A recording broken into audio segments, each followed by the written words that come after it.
Dan untuk pemateri kedua, sudah ada di tengah kita Dr. Budi Suharyanto, SHMH. Beliau adalah peneliti media Badan Riset dan Inovasi Nasional, BRIN. Dan pada hari ini beliau akan menyampaikan materi terkait tindak pidana teknologi informasi, cybercrime, urgensi, pengaturan, dan celah hukumnya.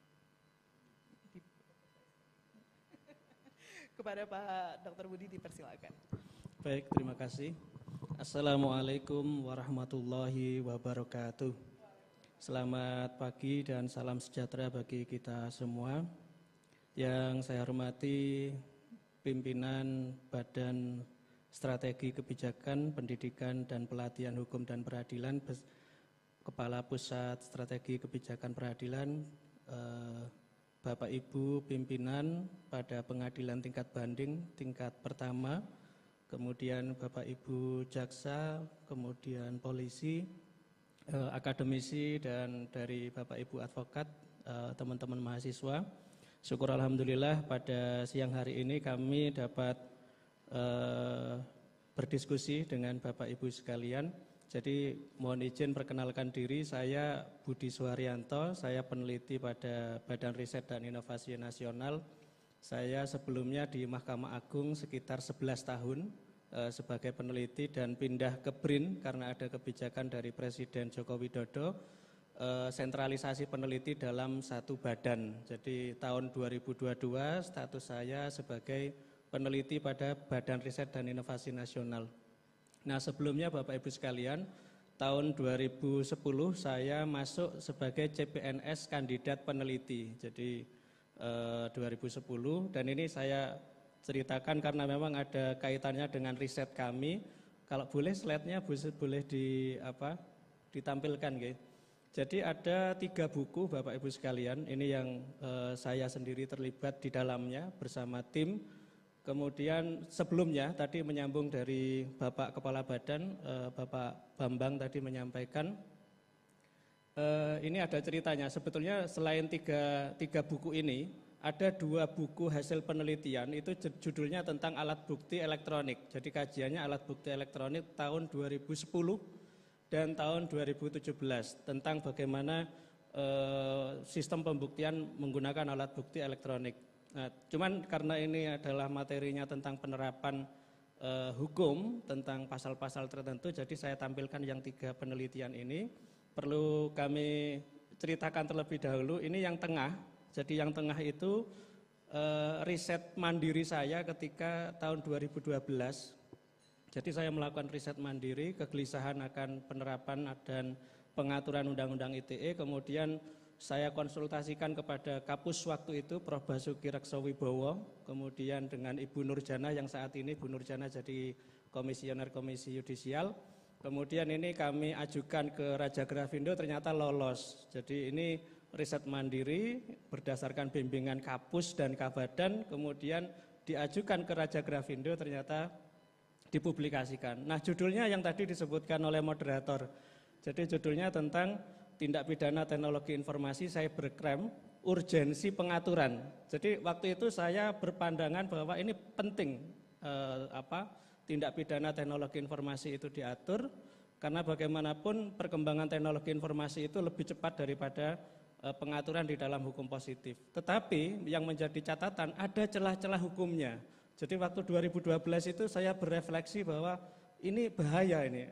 Ada manfaatnya, tapi kemudian ada mudaratnya. Waktu itu kami 2012 merefleksikan hal itu. Saya cantumkan berbagai analisis, kemudian ternyata ada perubahan undang-undang yang pertama 2016, sehingga kemudian ada penelitian. Nah, penelitian ini 2019 tentang sistem pemidanaan terhadap pelaku tindak pidana penghinaan dan penyemaran nama baik melalui sarana teknologi informasi. Ini by case satu delik yang kita teliti sebagai sampel bahwa ini ada masalah. Ternyata memang terjadi masalah. Banyak kriminalisasi, pemidanaan yang kita pandang over ya. Kemudian terjadi reaksi dari aktivisme teman-teman aktivis gitu ya, kemudian menyebut bahwa Undang-Undang ITE itu pasal karetnya banyak gitu ya. Nah kemudian di tahun 2021 karena ada SKB 3 lembaga ya, dari Menkominfo, kemudian Kepolisian, Kapolri, dan Jaksa Agung itu membuat SKB 2021, dan kemudian kita melakukan penelitian 2023 bersama Prof. Lili tentang pedoman penerapan ini. Karena kalau polisi dan jaksa dan Kominfo, penyidik Kominfo itu punya pedoman penerapan Undang-Undang ITE, kenapa hakim tidak ada gitu ya. Nah itu latar belakang bahwa kemudian ada penelitian yang kemudian pedoman penerapan. Nah Bapak Ibu sekalian, ini sekilas, jadi ini yang di slide itu ada Undang-Undang 2008, 2016, kemudian ada putusan MK. Ini dinamikanya bahwa perubahan pertama yang tahun 2016 itu adanya putusan MK. Jadi ada putusan MK, kemudian ada pedoman SKB Undang-Undang ITE, kemudian ada perubahan kedua Undang-Undang ITE. Saya sependapat dengan Bapak Kepala Badan tadi, kemudian menjadi pertanyaan, apakah masih dibutuhkan pedoman penerapan Undang-Undang ITE, baik SKB dari Kepolisian, Kejaksaan, dan Menkominfo maupun pedoman untuk hakim. Apakah dengan adanya Undang-Undang 1 tahun 2024, Undang-Undang ITE yang perubahan kedua, itu selesai masalah apa enggak? Nah ini yang akan kita diskusikan bersama Bapak Ibu sekalian. Ada hal yang mungkin sangat substansial, bahwa ketika saya mencari ketika melakukan riset di tahun 2012 itu Bapak Ibu sekalian, yang buku pertama tentang cybercrime itu, nampaknya undang-undang ini sebetulnya ingin mengatur tentang aktivitas informasi dan transaksi elektronik. Tetapi kemudian di dalam naskah akademik dan perdebatan itu muncul kemudian pengaturan tindak pidana konvensional yang dilakukan bersaranakan elektronik. Jadi ada dua jenis delik yang diatur, jenis delik yang memang itu asalnya tidak ada di KUHP, dan ada yang di dalam KUHP tetapi dilakukan secara elektronik. Kalau yang tidak ada di KUHP yang murni cybercrime itu yang intersepsi ya, hacking dan lain sebagainya. Tapi kalau misalnya penghinaan dan pencemaran nama baik melalui ITE, itu kan sebenarnya normanya sudah ada di KUHP. Deliknya delik konvensional, tapi yang menarik Bapak Ibu sekalian, begitu diaturnya itu dengan sangat sederhana. Jadi kalau Bapak Ibu mencermati pasal 27 itu di Undang-Undang 2008, itu seolah-olah menggampangkan pengaturan kriminalisasi ITE. Misalnya penghinaan dan pencemaran nama baik, itu dijadikan dalam satu pasal yang kemudian sanksinya sama-sama 6 tahun. Padahal penghinaan dan pencemaran nama baik itu kalau kita ketahui di dalam KUHP itu kan gradasinya ada.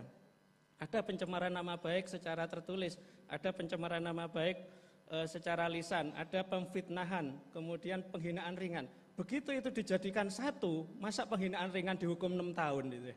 Nah ini yang kemudian jadi persoalan yang kasus Prita yang kemudian itu menjadi pemicu, kemudian dia ditahan dan lain sebagainya, banyak sekali dinamika problemnya ya. Kemudian itu yang menjadikan 2016 itu diturunkan ancamannya menjadi 4 tahun sehingga tidak langsung dihukum. Tetapi waktu itu diturunkannya 4 tahun itu Bapak Ibu sekalian tidak dijelaskan gradasinya.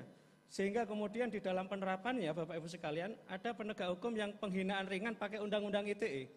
Bayangkan penghinaan ringan yang di KUHP itu hanya berapa bulan maksimal, tapi kemudian dengan menggunakan ITE, katakanlah sama-sama teman begejekan atau apa, kemudian ada yang tersinggung, ancamannya 4 tahun, sama dengan fitnah. Padahal itu kan gradasi perbuatan, resiko, dampak kerugiannya itu berbeda. Tetapi kemudian kualifikasi dan ancamannya sama. Nah itu dari situ saja menyederhanakan di dalam kriminalisasi itu berdampak sangat serius gitu. Jadi orang yang memfitnah sama yang cuman penghinaan ringan itu dianggap sama. Itu kan enggak proporsional. Sehingga kemudian di dalam SKB saya sependapat penghinaan ringan sekalipun pakai undang-undang, sekalipun pakai sarana teknologi informasi di dalam SKB UU ITE 2021 itu disebutkan pakai KUHP. Jadi ini kebijaksanaan dari SKB yang dipedomani oleh Bapak Ibu penegak hukum. Nah, selanjutnya Bapak Ibu sekalian, saya coba lanjut ke slide berikutnya. Jadi ini ada 3 problem Bapak Ibu sekalian.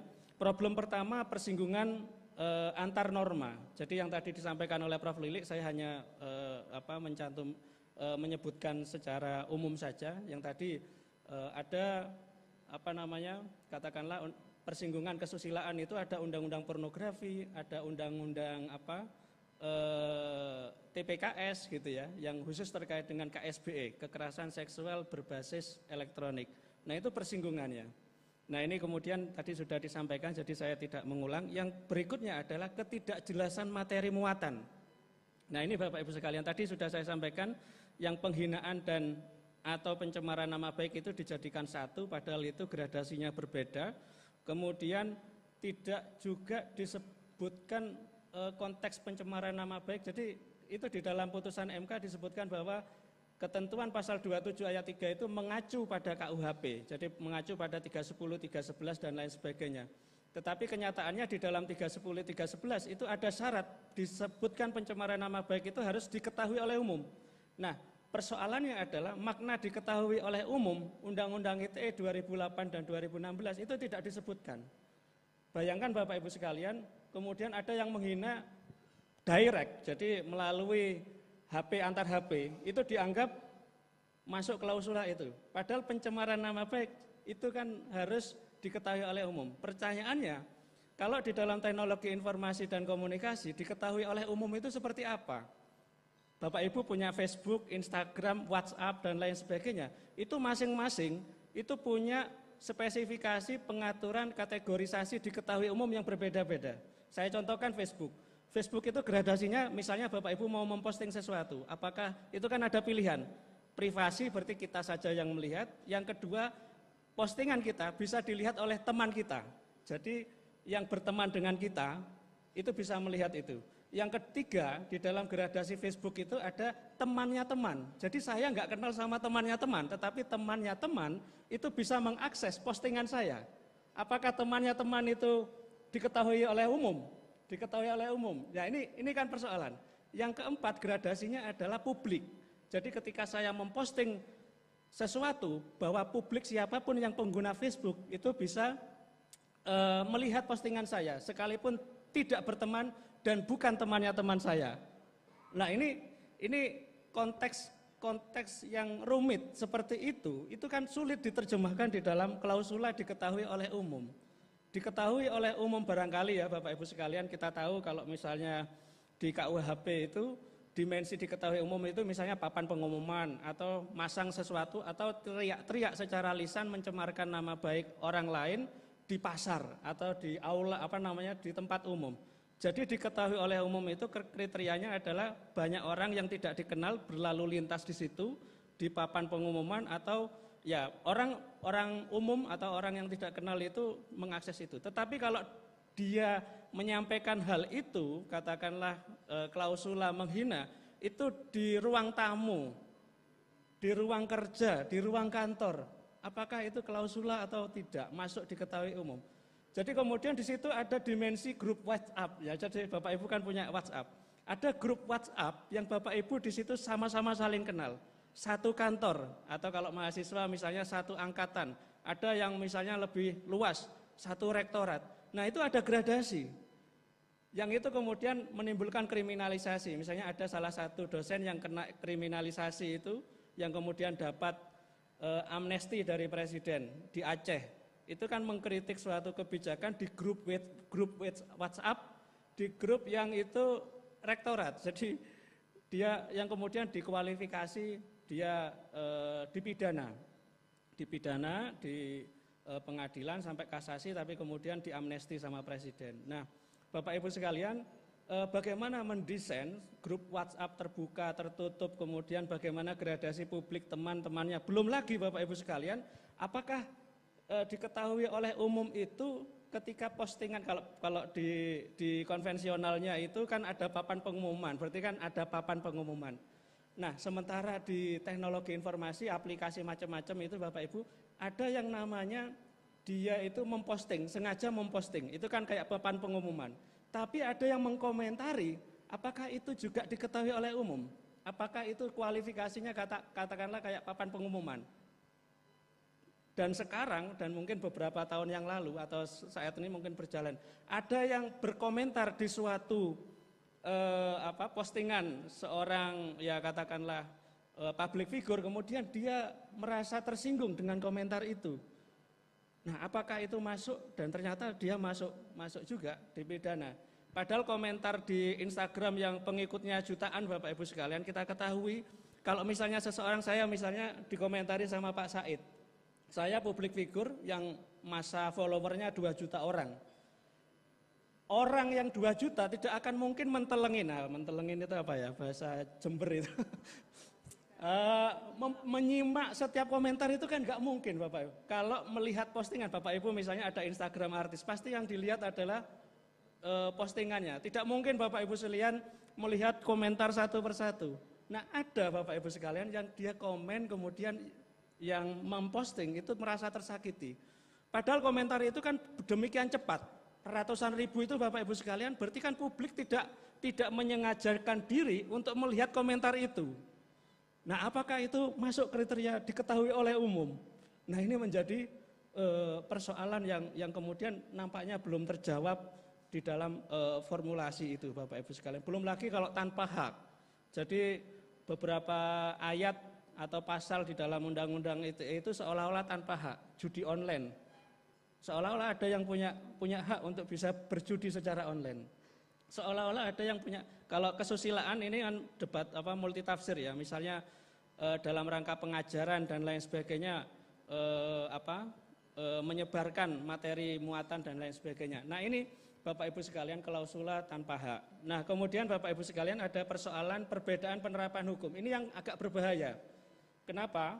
Kalau misalnya hakim satu orang hakim misalnya, dia disuguhkan perkara, misalnya ada pencemaran nama baik dituntutkan gitu ya, didakwakan. Itu di dalam grup tertutup, grup WhatsApp tertutup. Jadi klausula grup WhatsApp tertutup atau terbuka ini sebenarnya di SKB, di dalam undang-undang tidak disebutkan.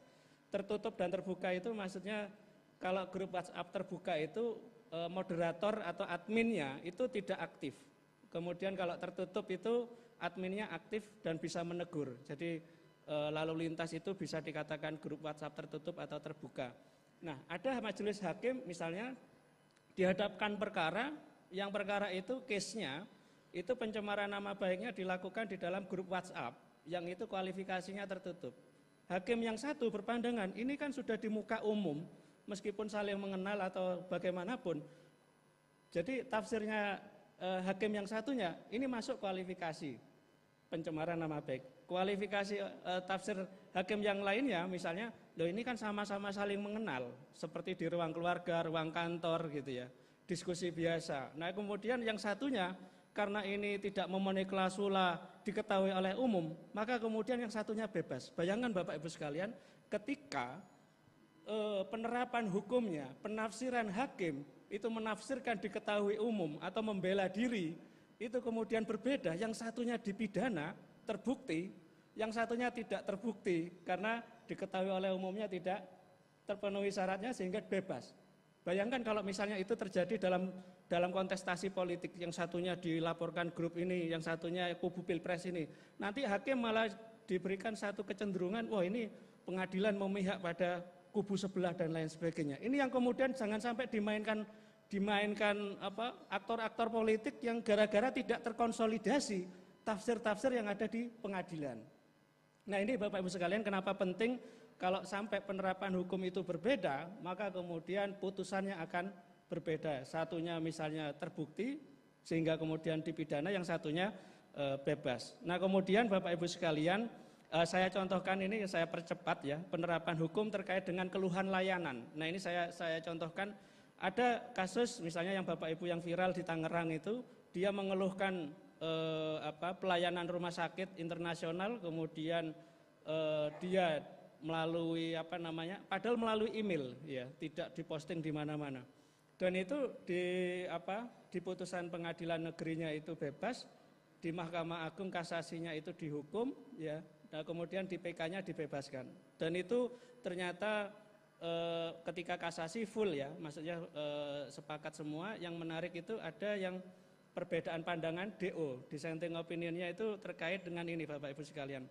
Yang satunya berpendapat bahwa yang dilakukan oleh terdakwa itu sengaja. Jadi niat untuk bisa mencemarkan nama baik itu karena dia harusnya menyampaikan keluhan itu secara resmi kepada Dewan Etik atau yang menegakkan kode etik dokter, majelis kehormatan atau apa. Harusnya ke sana dulu, jangan ke orang lain. Padahal dia nyampaikan ke orang lain, ke temannya, supaya temannya itu tidak menerima kejadian serupa dengan dirinya gitu ya. Jadi itu kan informatif, keluhan. Ya. Nah, itu ternyata berbeda pandangan para hakim. Saya kemarin juga ketika bersama Prof. Lilik di Sulawesi itu ada juga putusan yang menarik Bapak Ibu sekalian. Ketika dia mengeluhkan layanan rumah sakit, jadi ada kriteria. Apakah itu disampaikan di dalam laman resmi? Nah itu kan kayak mengatur, menambahkan, ya ini namanya bid'ah gitu ya. Jadi dikatakan bahwa misalnya kalau misalnya disampaikan di layanan resmi kan biasanya di web layanan publik gitu ya, misalnya di web pemerintahan itu kan ada aduan. Jadi ada semacam mengkonstruksikan ya disampaikan penyemaran nama baik kalau itu sudah dilakukan pengaduan di sana tetapi kemudian tidak puas baru kemudian ke publik. Jadi jangan langsung ke medsos. Nah, pemahamannya seperti itu. Kalau langsung ke medsos padahal di sini ada jalur, nah ini sudah ada indikasi mencemarkan. Pemahamannya seperti itu. Yang kedua, ketika dengan bahasa-bahasa tertentu, yang satunya pakai bahasa pengkritik, yang satunya pakai bahasa emosional. Itu kan sering kalau Bapak Ibu kalau mau lihat review layanan publik, itu lihat di Google ulasan Google, itu kan macam-macam.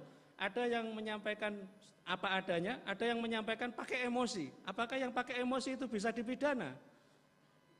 Nah, itu Bapak Ibu sekalian. Kemudian ada juga contoh menagih hutang.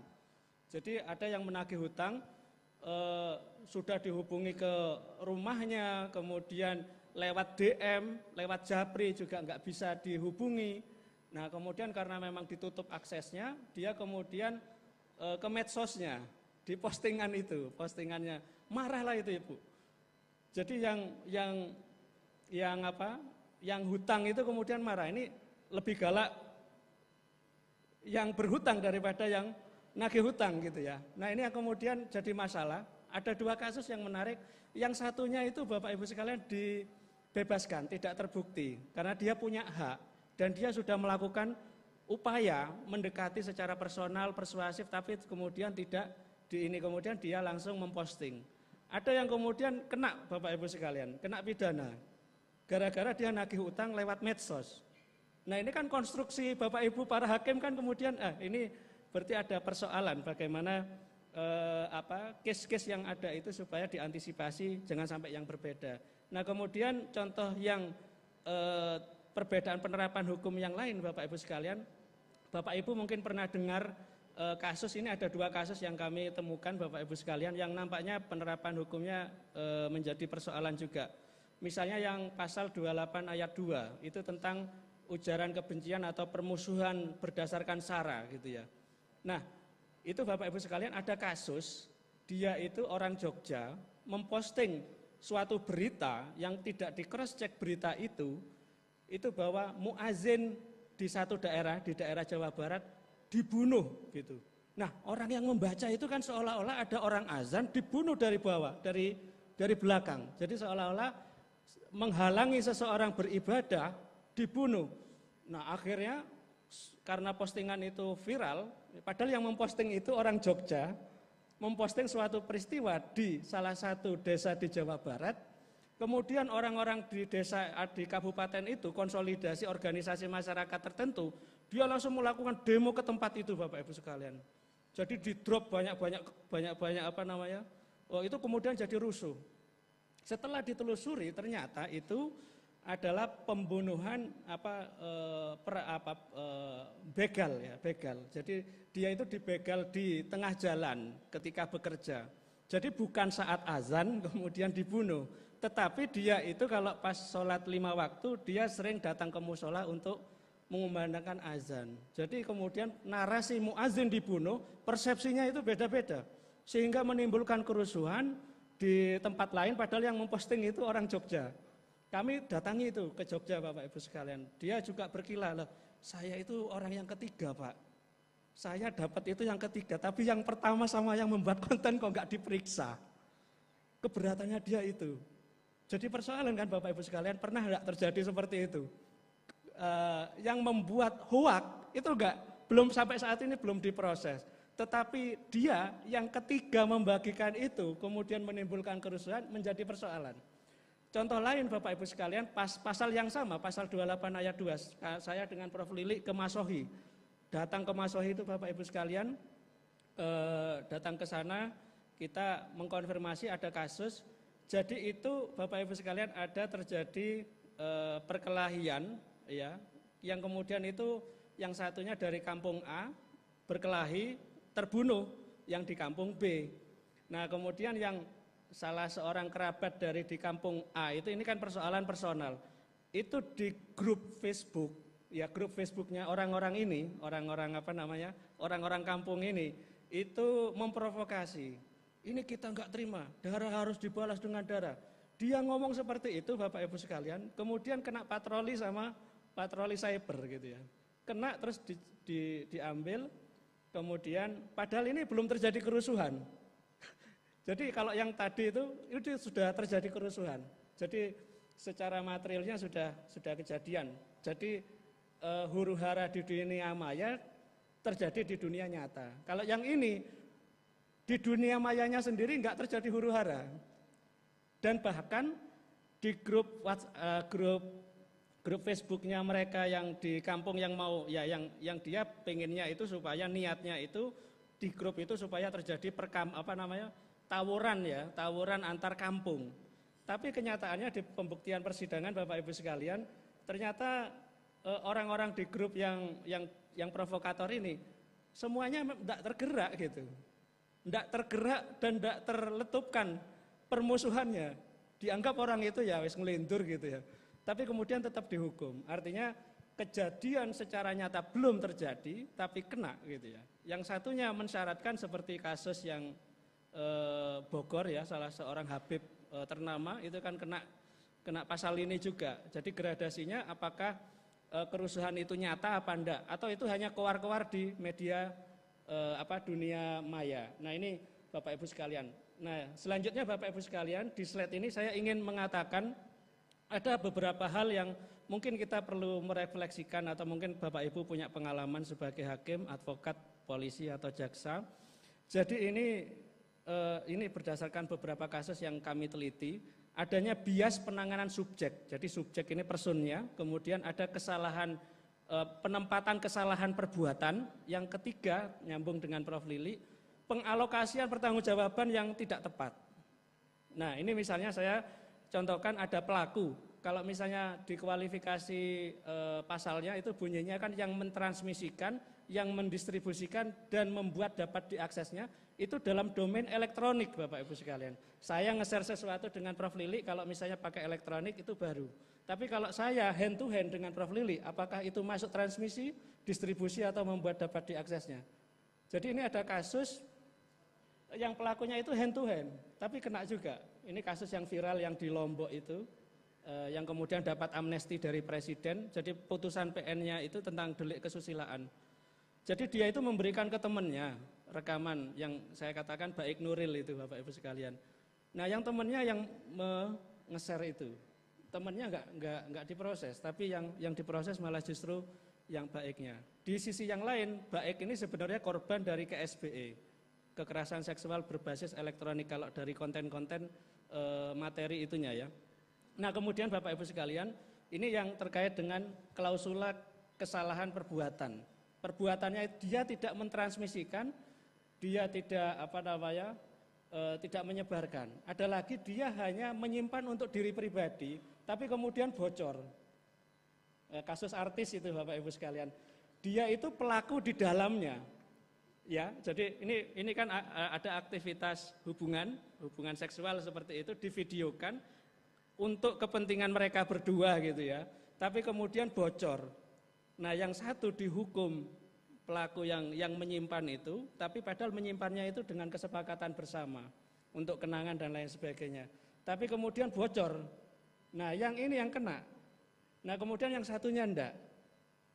Nah, ini kan menjadi persoalan ketika kepelakuan itu, apakah kepelakuan di dalam konten, ada juga kan konten yang, mohon maaf ya Bapak Ibu sekalian, ada salah satu ustadz misalnya.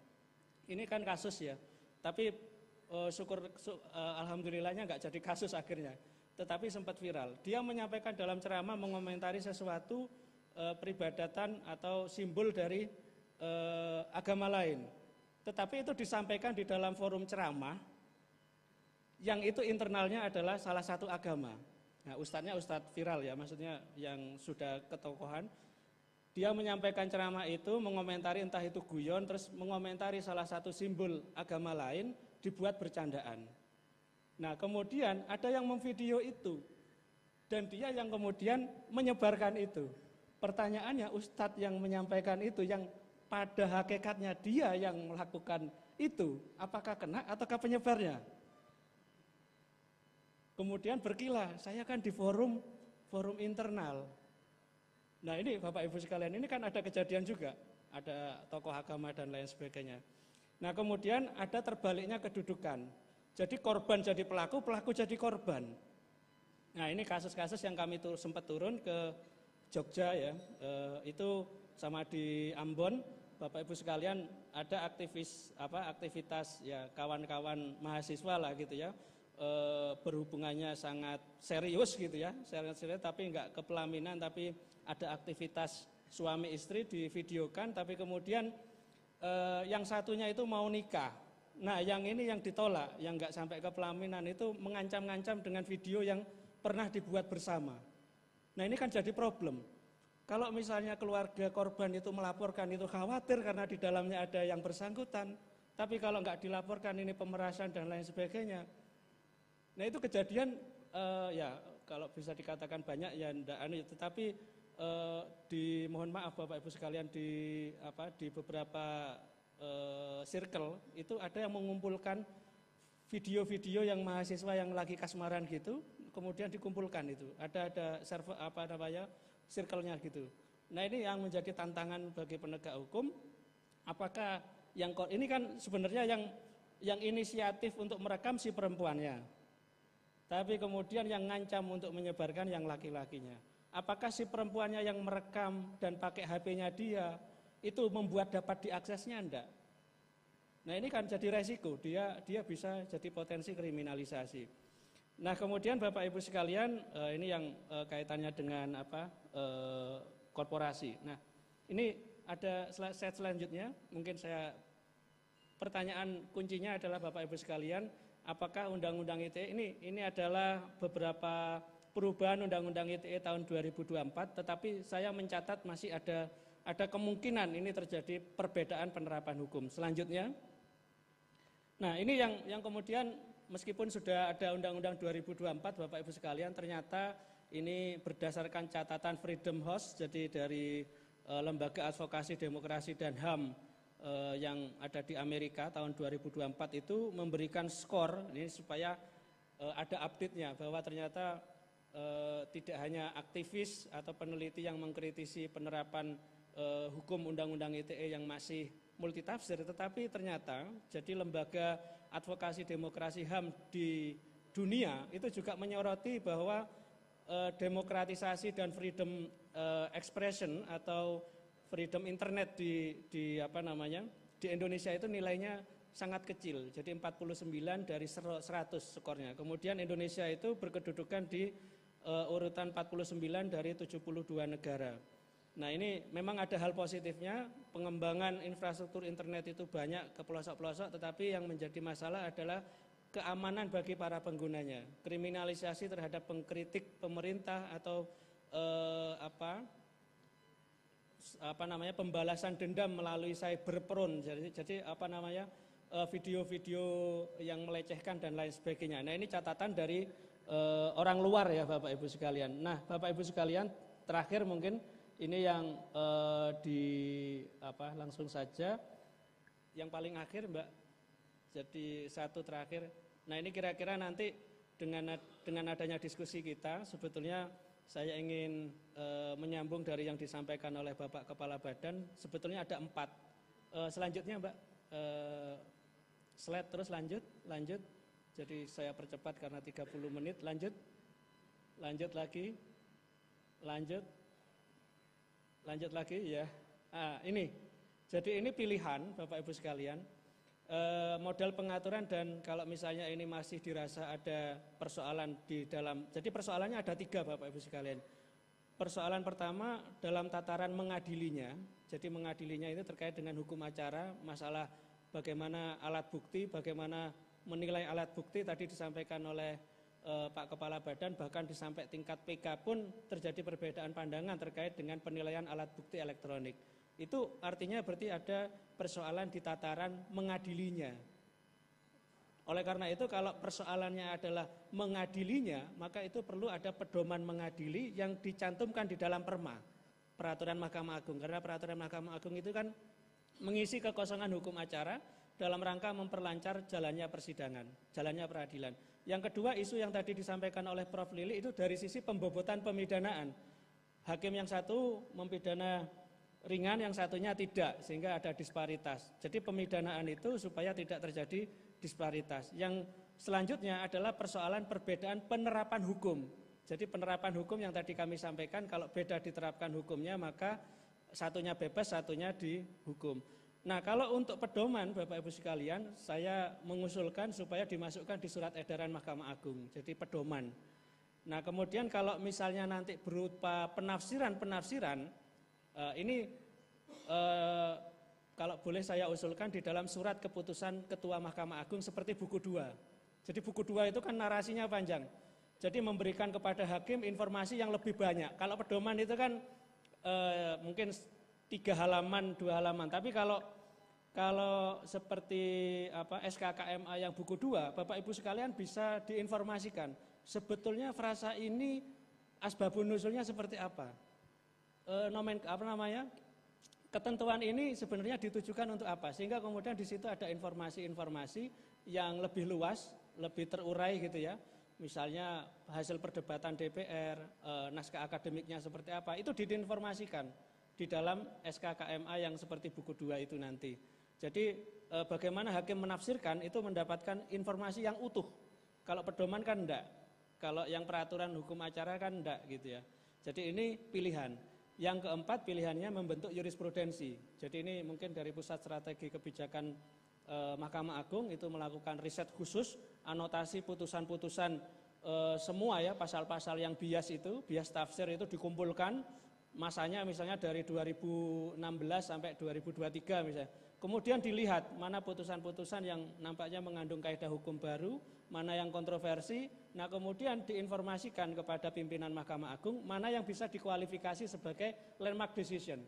Nah, ketika sudah ada landmark decision, punya penemuan kaidah hukum baru, maka bisa dilakukan publish ya melalui laporan tahunan misalnya. Nanti kalau diikuti oleh hakim-hakim selanjutnya bisa dijadikan jurisprudensi. Barangkali itu ada empat level usulan ya Bapak Ibu sekalian, rekomendasi melalui Perma, melalui SEMA, melalui SKKMA atau melalui pembentukan pengumpulan jurisprudensi, anotasi putusan, landmark decision dan lain sebagainya. Demikian yang dapat kami sampaikan, kurang lebihnya mohon maaf.